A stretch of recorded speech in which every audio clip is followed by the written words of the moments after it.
Welcome to the 95 exclusive, brought to you by 95 Photography, joined by Fanele Mthembu. So, Fanele, tell us, where were you born? Well, I was born in Richards Bay, just up the coast of KZN. Currently, I reside in Pietermaritzburg, where I've spent most of my lifetime. Okay. Describe yourself to us. I'd say the all-encompassing word would be innovative. I'm very inventive. That's my creative trait, is that I'm inventive. I find solutions for things. Relentless. When I set my mind to something, I try by all means to learn about it and do it to the best of my ability. So I'm a very dynamic and innovative person like that. That's good. So, what are your positive traits? I'd say, put me in pretty much most rooms. I think it's my ability to not only articulate myself, but I can sell anything. I'm good at selling. I'm good at pitching, and the root of all of this is just hard work. So I'd say a positive trait of mine is that I'm a hard worker. Okay, that's great. And what are your negative traits? I would say people who don't manage time gets me frustrated. Or if someone is at a point where they can do something, but it's not like a valid reason that stops them from doing something. Maybe like finances. I rather it be, I can't afford to do this or something, than for you to know that you can, but you're just not doing something about it. So those are the sort of things. For me, it frustrates me because it's like a lost potential, and I believe my positive traits allow me to unlock those potentials and make the most, get people motivated to believe in themselves and do better. So, what do you do for a living right now? I manage my company, 95 Agency. Within the company, our portfolio is quite diverse. I do events, I do artist management, but the main core capability of our company is that we do digital marketing. We specialize in web design, app development, social media marketing, anything to create a bit of clout, we're good at. What drives you to do all these things? What drives me to do all these things? I'd say it's the before and after, being able to positively impact someone's life. It's so powerful and so rewarding, to know that you're a part of that, and that drives me. Also, being able to leave a legacy whereby whatever happens in this world, or let's say if I was to go away, I left something positive, or I touched someone's life in my period on earth.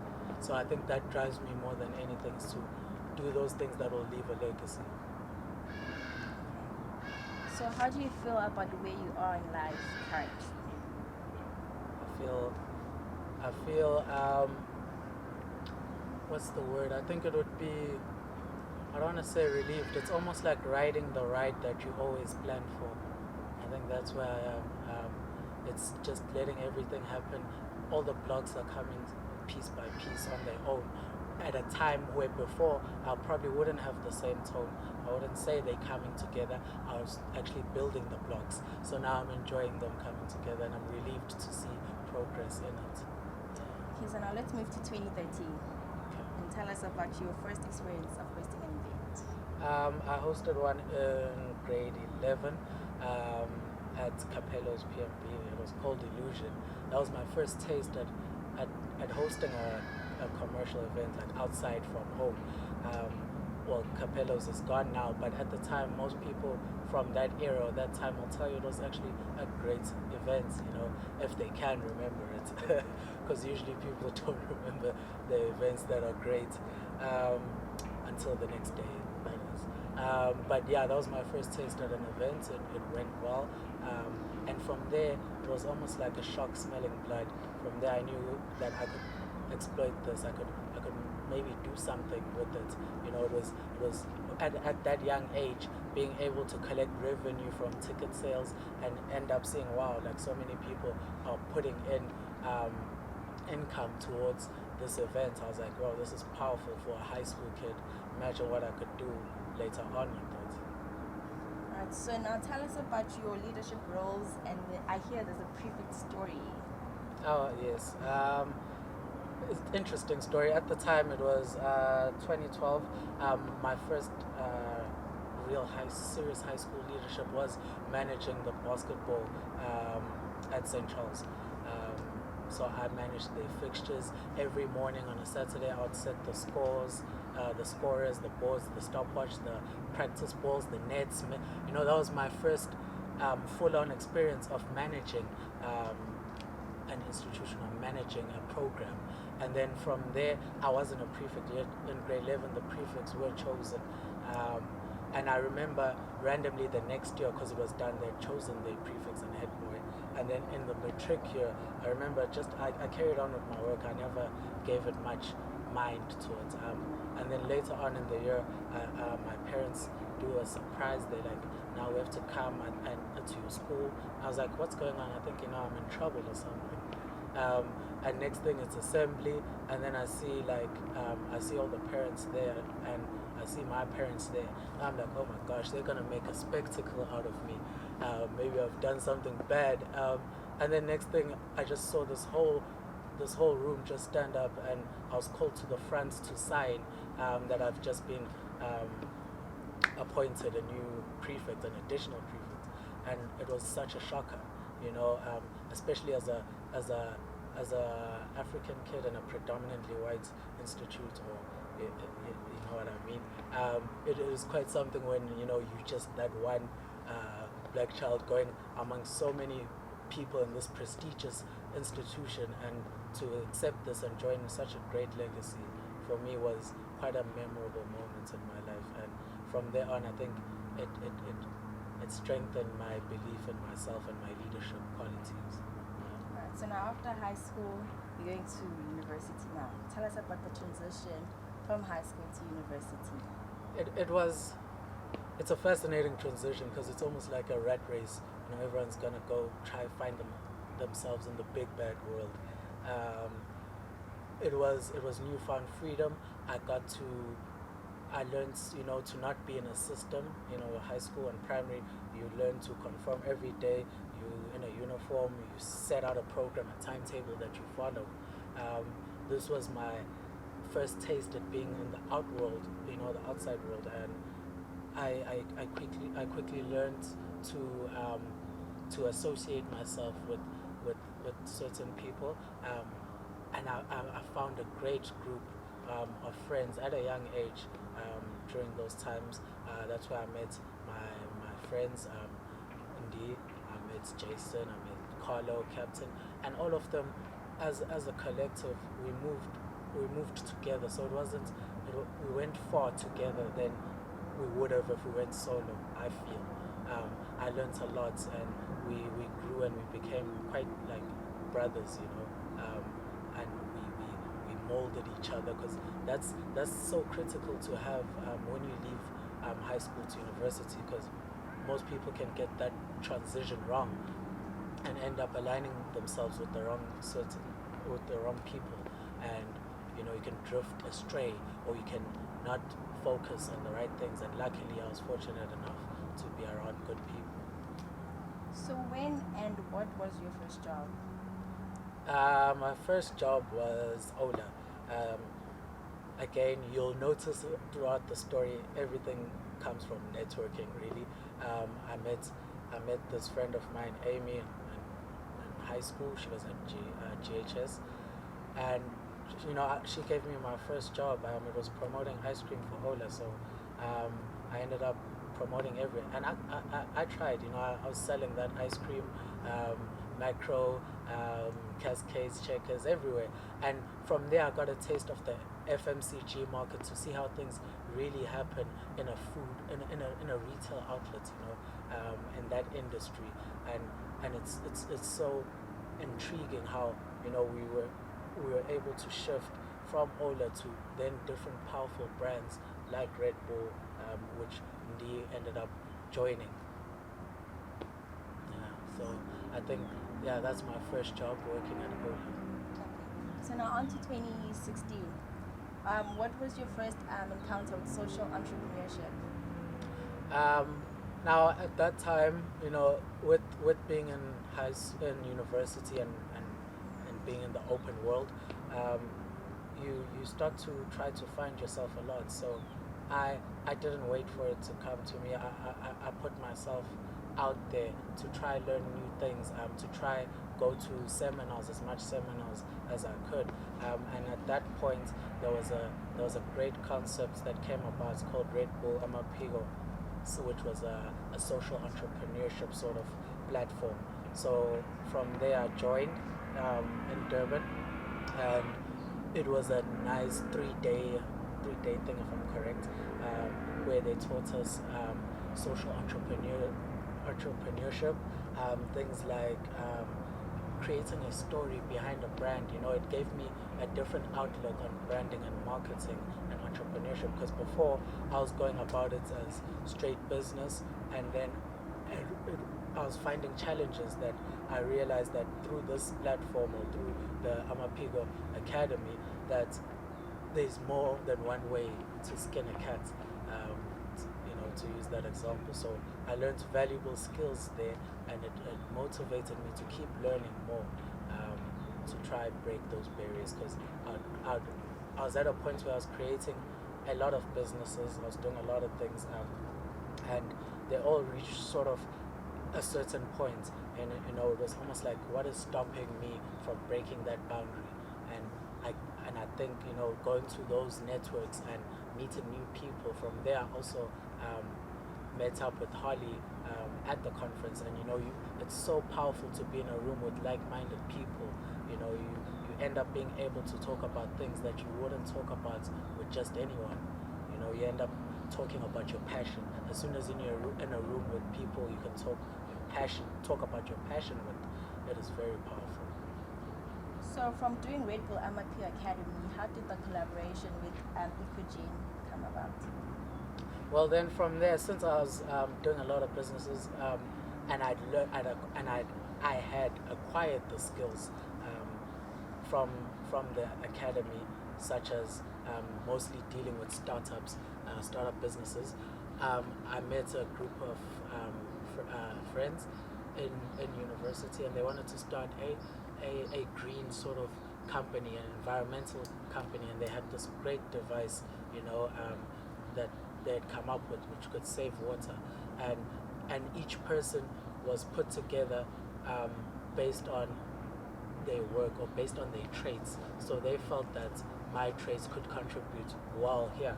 So it was a nice four-man collaboration company that we registered, and we pushed that, and from there, I learned such valuable things in working with more than one person, more than one leader.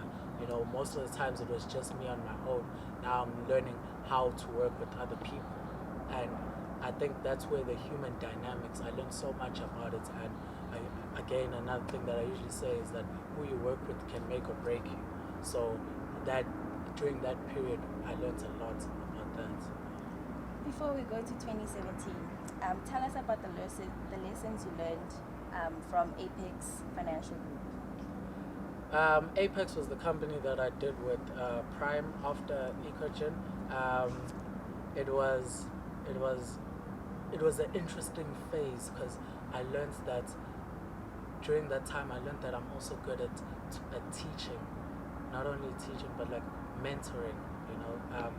From there, because I was mentoring them the markets, teaching them how to invest and all of that into markets like stock exchange or foreign exchange, things like that. And I was out there on campus teaching various people from around the city who would come to my lessons, and it made me more diligent, being able to know that I'm coming to mentor someone or to teach someone, it made me also be a more prepared person. So I think that that was one of the skills that I learned. The second one is investing. Sometimes we're reluctant when we're doing a startup to invest money or to sacrifice money without seeing quick returns. So it taught me patience in investing, being able to invest in something, waiting for it to mature, and then extracting the profits from it. Before, like a person was just quick, you put something, money into something now, you expect quick results. So it taught me that level of patience, and I've been able to apply it now into people, invest in brands, invest in people, and put so much investment that knowing that later on there will be something great. So I think that those are one of the skills that it taught me.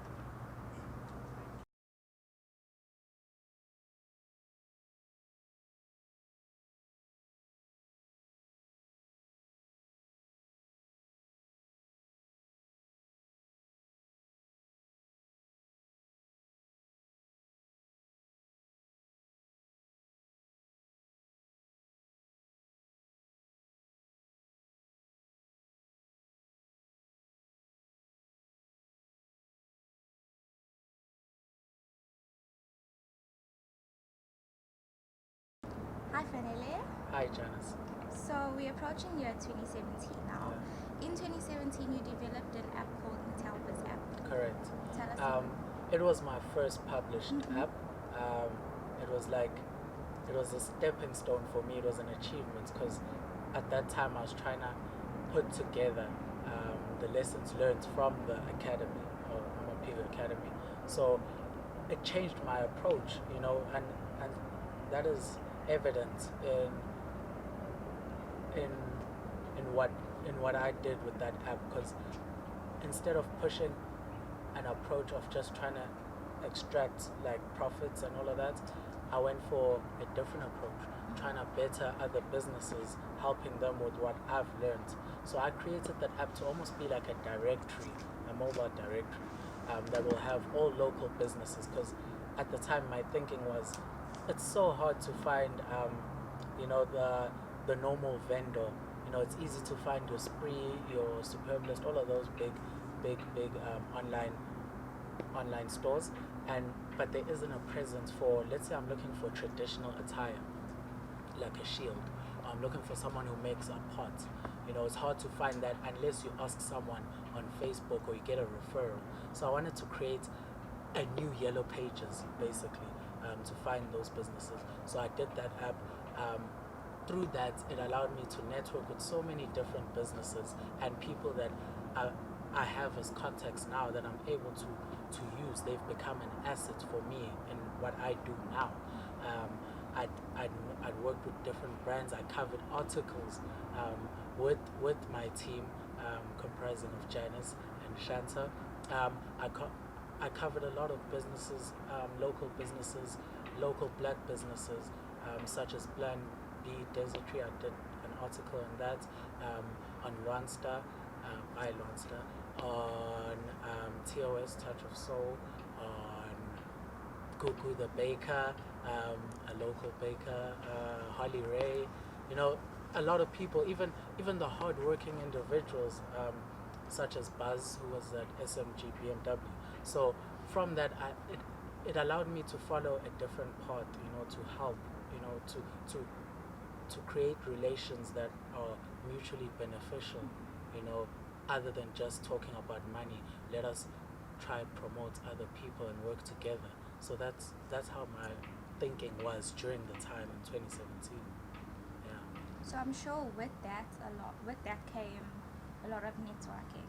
Correct. So tell us a lot of traveling. Some people thought I was crazy, traveling up and down to Durban all the time for nothing. We used to travel a lot, going to different cities, meeting photographers in Durban that I now see here, and it's so beautiful because then I can witness their growth as well, and they can witness mine, and we can help each other. So that is what that year was about, really, more than anything. It was networking and getting the right pieces to build the puzzle. Is that where your desire for marketing came about? Correct, because I was now taking a more non, what's the word? Is there a word such as non-selfish? uh, but basically, I made it not about me or not about the brand. I made it about other people, and I realized that what, this is actually generating a lot of attention because people like to listen when someone talks about them more than they like to hear someone talk about themselves. So that's where I learned, critical elements of marketing, that brands go far when someone can vouch for them. Yeah. So, in the midst of all of this in 2017, did you ever have time for some introspection? I did. I made a lot of big decisions, big emotional decisions. Also at that time, I dropped other projects that I was working on, and I told myself, you know what, I'm gonna start from scratch and just build up an entity or a brand that depicts me and who I am and what I believe in. And that's when I created 95 Agency in December. Through a long period of introspection, at the time I felt like my life at that point was stagnant. It wasn't. I'd learned a lot of things. I had a lot of failures as well, and I failed and learned. I didn't fail to learn, is what I usually say. So I learned from those mistakes. I made a lot of changes. I realized that I need to make something that's me and me on my own, because I can go far if I can be in full control of that entity and be the leader of this ship, instead of having different dynamics involved that pull to different sides, etc. So basically, that introspection helped me to align my goal and set a more solid target. Because people already knew about my work at that time. I'd been doing logos, business registrations. I had all these skills that I learned from my failures and challenges, because there were challenges where I was doing way back, Satel Mobile, where I realized that not all industries are easy to penetrate. You can't just come as a startup company. There are barriers to entry. So that helped me to always think outside the box, or think around the problem to try come up with a solution for it. Even if it means that I spend time learning a new skill so I can do it myself. Because that's how everything just came together. I have many skills that I've learned through challenges. I didn't just see a skill and just stop there or get someone else to do it. I mean, I was far from music, but now I can publish music.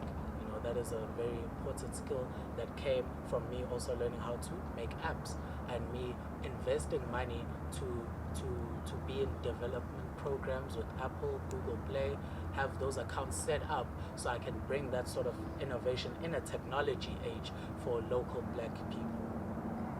You touched on some failures. How did you find a balance during these dark times? It was tough because at the same time you need to look at the fact that I was balancing school at the time.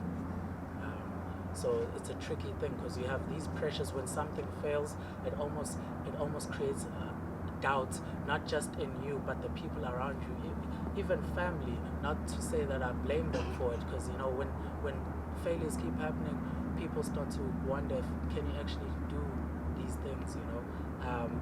So it was very tricky, but I think it helped to be patient and believe in the end goal, because it's so hard to believe in an end goal when you're not being paid for that goal yet. Hence why that's the real test in any industry, whether it be music, art, painting, photography. It's so hard to push when you're not being paid for it yet. So it required me to just be patient and focus on getting things done in bite-sized pieces, because at the time I felt like I was taking on big things when preparation wasn't aligned perfectly, where I could have started with the small pieces to build up an end goal. Me, I was just trying to target the first big thing, like take on the big industries, try make an impact on it. But then when we take a step back and build things in phases and bite-sized chunks, we end up reaching a point where now we can influence a movement amongst people, because we have so much in common, especially as youth in one locale. We have almost similar struggles, similar challenges, go through the same things. So when someone can overcome those sort of things and find a balance, it can inspire a lot of people. So in December 2017, you birthed the 95 agency. Correct. It was named after, the name came from the year I was born, because like I said, it's that personal element. I wanted to incorporate that this is me, so I chose that year, 95. It's also a play on words that it's a 9 to 5. We work all the time. We're always ready to deliver the best job. Yeah.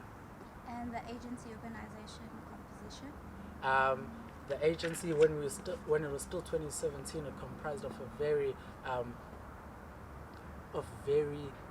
influential, very talented individuals. It wasn't just me. I decided, like I said earlier on, who you work with can make or break you. So at the time, I had met with Shanta Dlamini of Shanta D Productions. At the time, the organization comprised of me doing the more marketing, digital aspects of things, the websites, the apps, Shanta D doing the production side of things, videography, etc. And Janice, she was my left hand man, left hand woman. We did so much, and it was so nice to grow together and have a movement together. We had that synergy, because most people found it odd. Why is Fanele working with just straight females? What's going on? Does he have them on drugs or something? But it wasn't the case. I just felt like these individuals were passionate and worked very hard, and that's what I needed around me. I needed people that could. I needed a team where I'm not the one who works the most out of everyone, which is something that I had experienced, prior. So I wanted a team that could keep up on my work ethic or do better. And yeah, I found that in Janice and Shanta, and that was my team. A nice small team, dynamic, gets the job done. And from there, we created such a powerful movement that from 2017 to 2018, the transition was just rapid. So much people were now talking about what's 9-5. It's a movement. They were questioning. We're doing a lot of work, and it really did create a wave which I was able to keep propelling through into 2019 as well. So we're moving on to 2018 now. Correct. And at the beginning of 2018, there was a top 10 rappers. What a time. Yeah. What a time. That came about in around about February, if I'm correct. Mm-hmm. In a group chat. I guess most great things start in a group chat. We had asked ourselves that, we have so much talent in our city, There was just this random idea. I can't remember exactly if it was Captain or D, but someone was asking, why don't we just do a top 10? Find all the rappers and rank who's the best. Everyone thinks they're best. Rappers have the biggest egos. So then I was like, let's actually just do it, guys.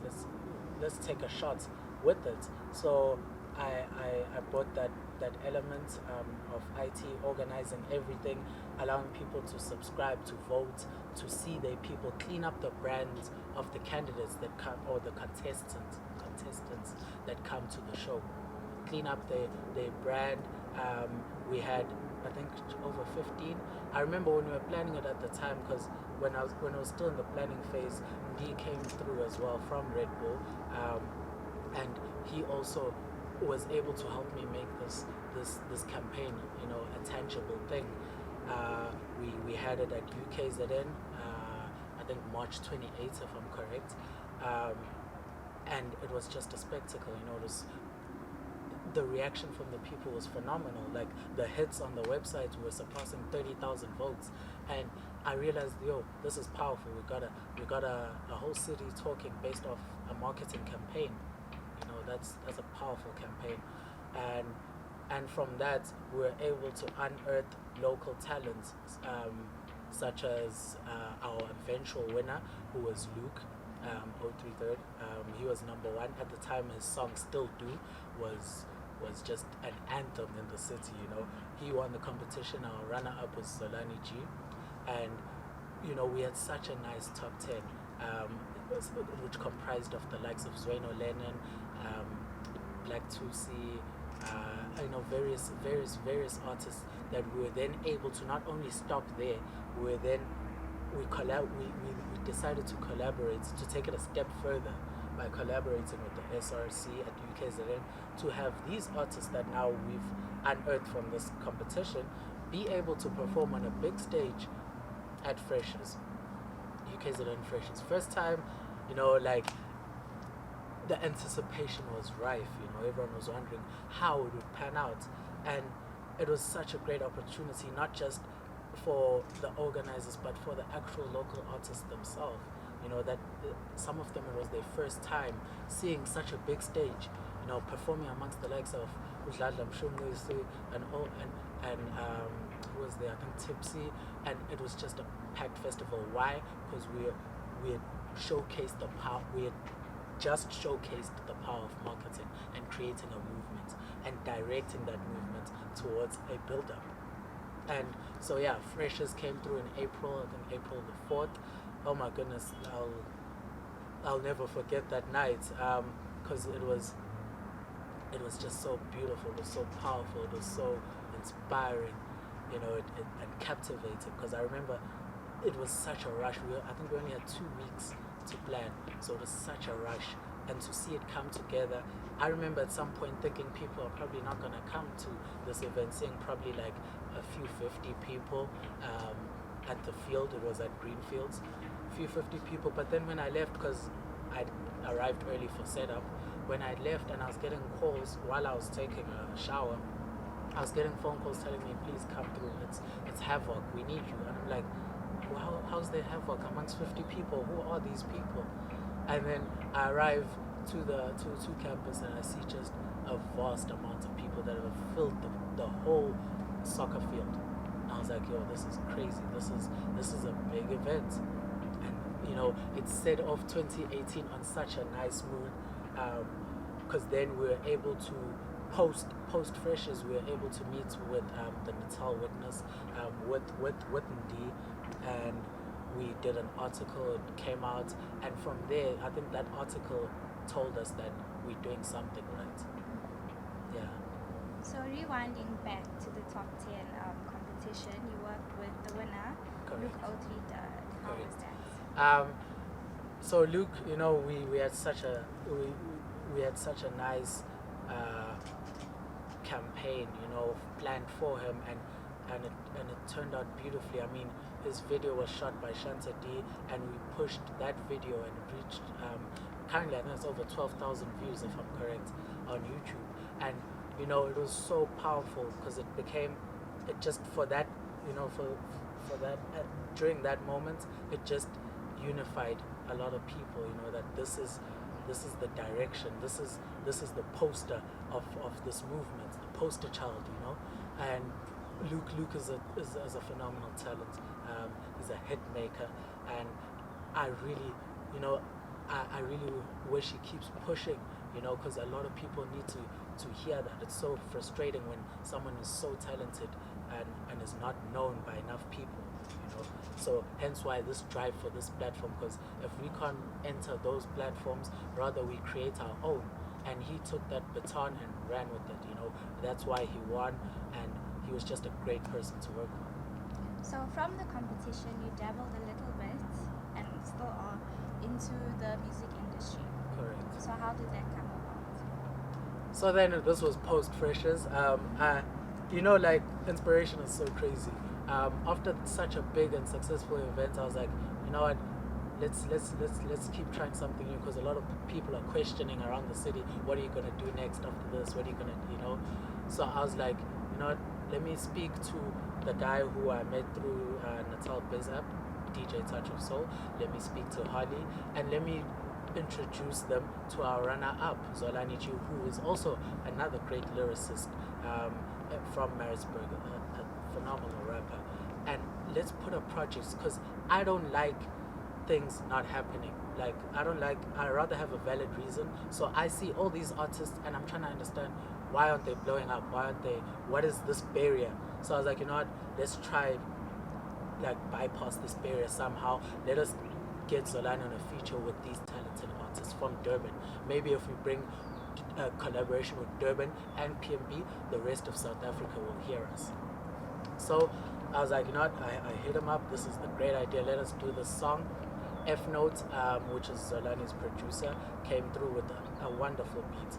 We actually had a choice of two, and while we were driving to Durban, we just picked, we were like, you know what, this one is the one that TOS would like. We arrived at TOS's shop and he's like, yeah, this is the one. We played both of them and he's like, this is the one. I was like, all right, let us get the show on the road. Let's start making this composition happen. So then we were lucky enough to record in studio in Durban. They accommodated us so well. In Durban, we recorded at Professor's studio, and it's a funny story because at the time there were summer awards there from Professor for all his music, and to think that one of the people in that room now has a summer as we speak is just so powerful. And they have the record of the year, summer, which is a big deal. So that is a form of investment. You know, at the time we saw that there's this artist, and look at where they are now in a short space of time. So that played out so beautifully for everyone involved, and it showed the power of potential. You know, when it's aligned properly. So back to the song. The song was called "Think About You," produced by F Notes, features Holly Ray and Zolani. Zolani does a great verse there. He represents UKZN. He's from UKZN PMB.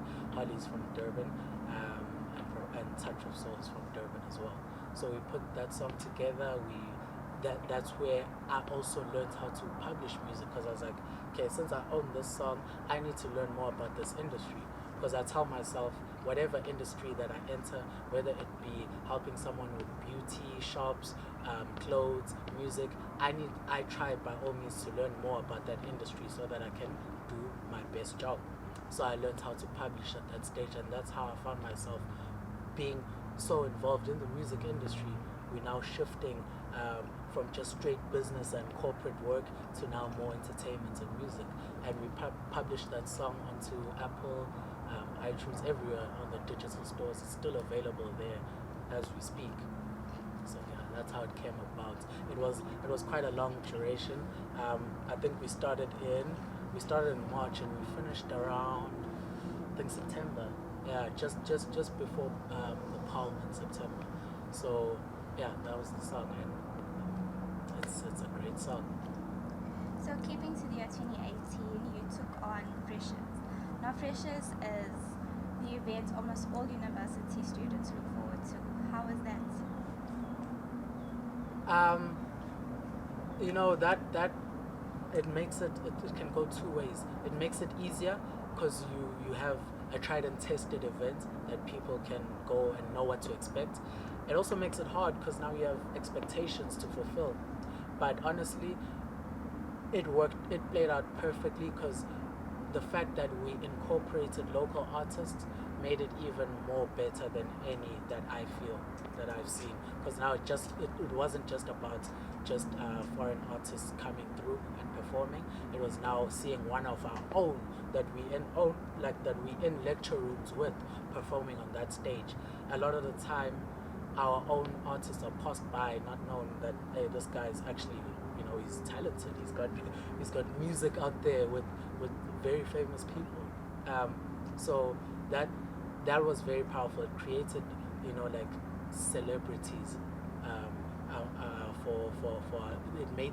It created celeb status. Yeah, to put it better, for our local artists, and that not only. It's a form of PR. It improves their bookability. They now get to do more events and all of that if they're perceived as someone famous or important. Yeah. So from that event, there was also the Swazi party. Correct. Tell us about that. So the Swazi party happened once the track was done and out. We realized that we need to debut this track somehow to the world. So Touch of Soul had a gig at Ayadini, where he gave us the platform, the plug-in, basically the plug for that event for Zolani to perform alongside Holly Ray on stage. I think we still have content on YouTube of that event, but it was such a spectacular night. Even for Zolani himself, he sometimes says that it's so astonishing or powerful to see such a different crowd, not just the normal crowd, but now an unfamiliar crowd, a Durban crowd, packed and looking at you, seeing what you have to say on stage. Who are you? That's the look that the crowd gives you, and he did a great job of that. It was a powerful performance. They looked in sync. Already I could see that this kid is gonna go far. And he's going far currently. So that event was so. It was so inspiring. Let me not say inspiring. I'd say it was inspiring, but the word that I think I'm looking for was. It certified that we're on a good path. Yeah, it convinced us that we're still good. Seems as though you take a lot of artists under your wing, but sometimes it doesn't always go as planned. Tell us about the controversial signing of Anita.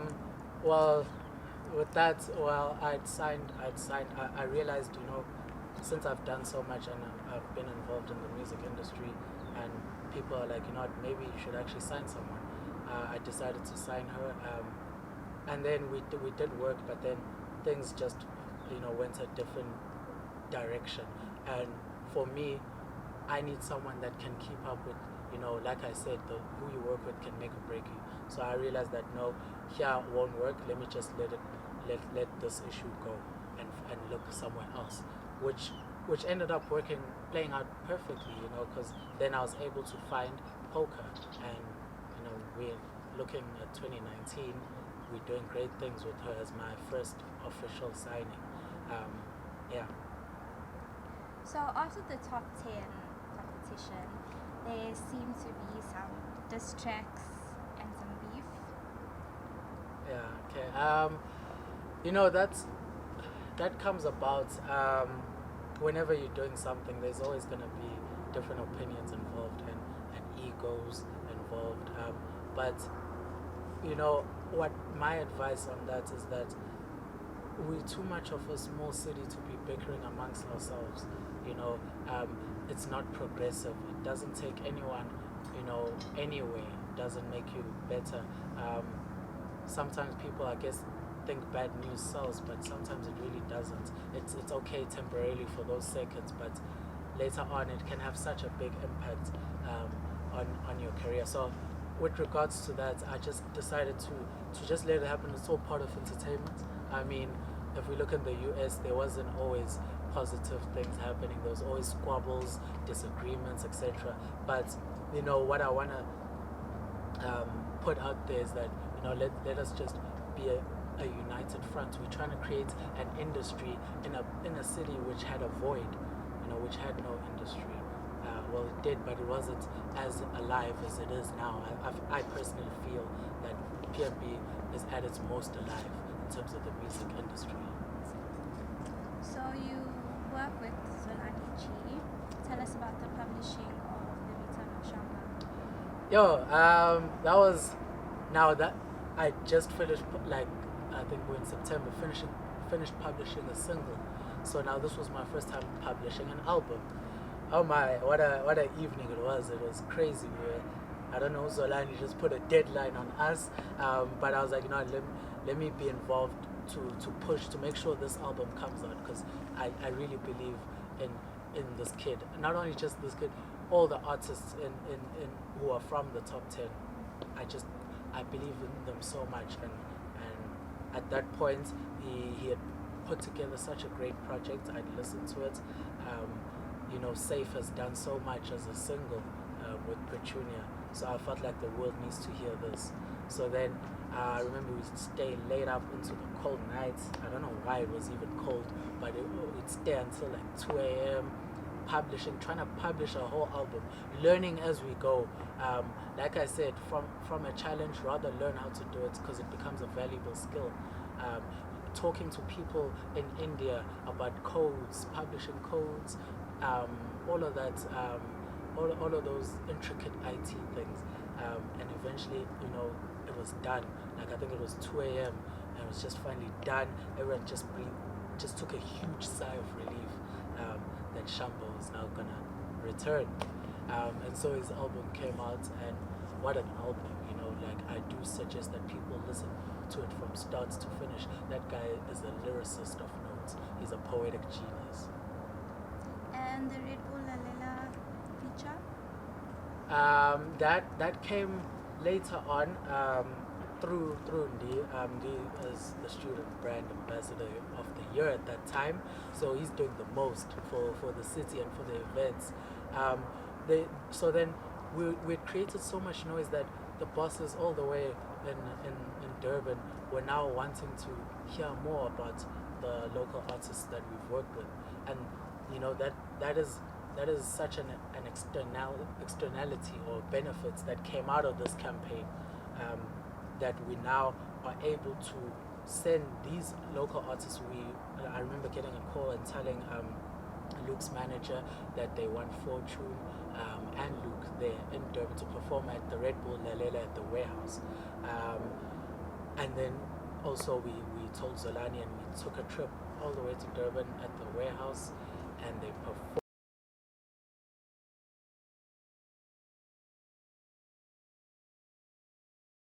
So event to event, tell us about the Cotton Project. That was an interesting project. I delegated that task to be formal. I delegated that task to a new member in my workforce, Zoe Thomas.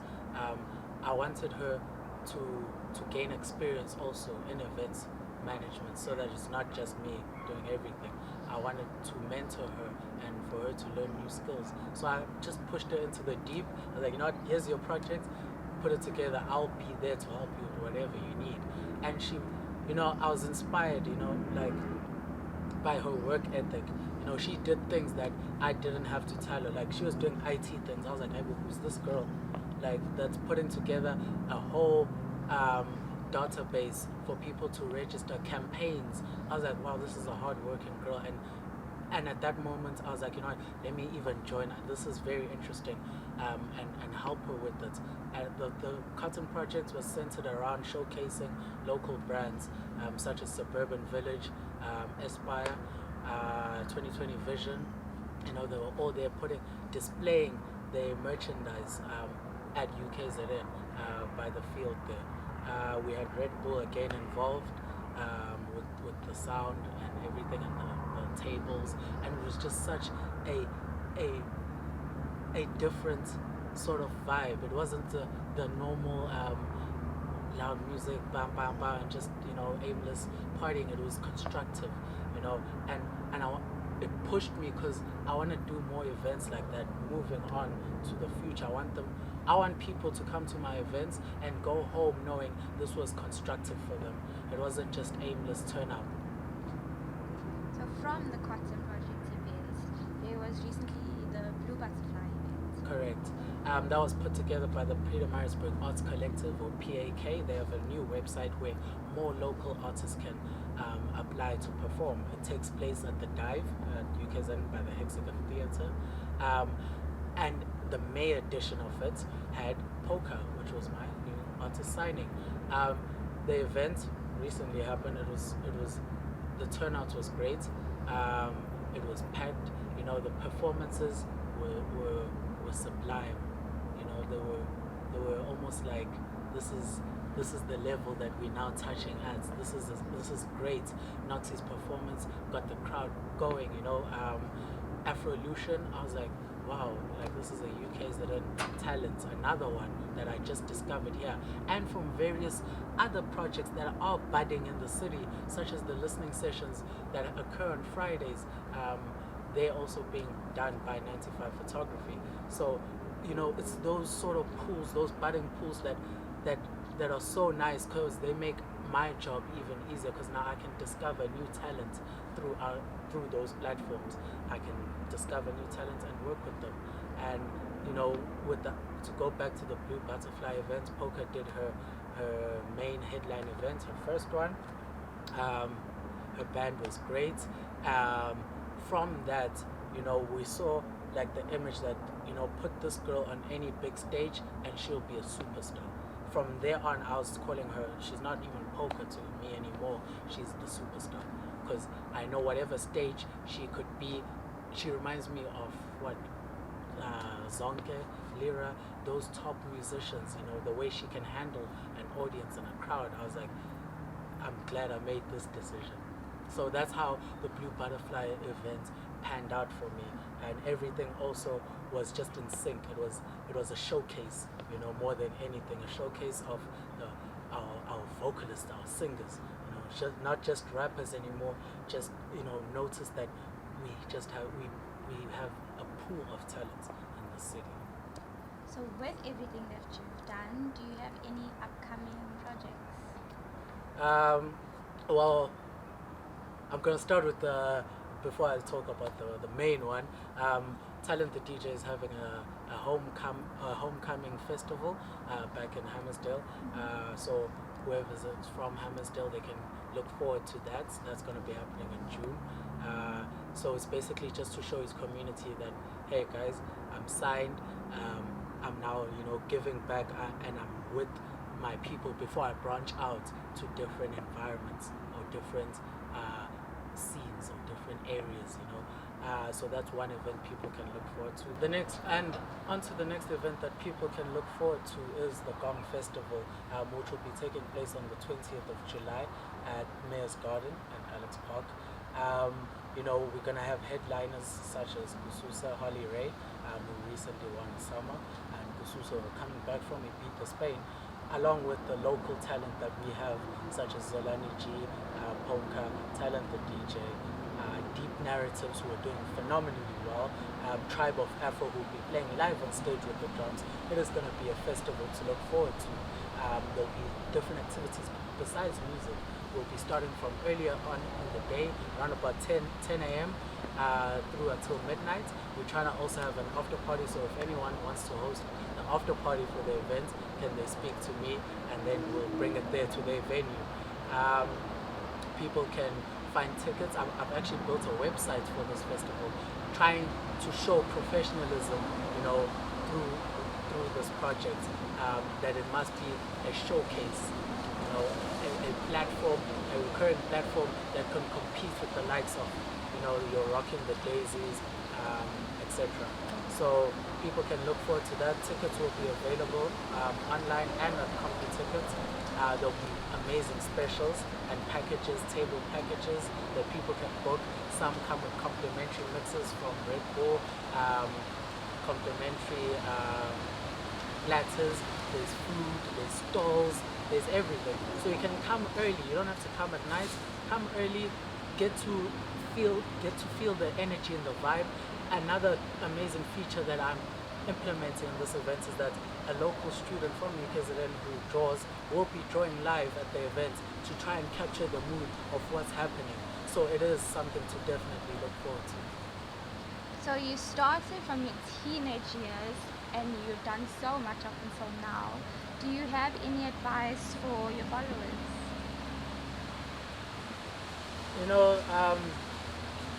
The best advice that I could give you when we look at things is that trust in, well, firstly, let's put it like this. Success, right? It's the simple equation. Success occurs when opportunity meets preparation. So even if the opportunity hasn't arrived then, be prepared. Because when it arrives, even if that door is closed, another opportunity might open. So just always be prepared and be patient and let things happen. Sometimes a dream delayed is not a dream denied. Sometimes when this opportunity hasn't worked yet, it's saving you for something better. So trust in the process of that. Thank you. Thank you.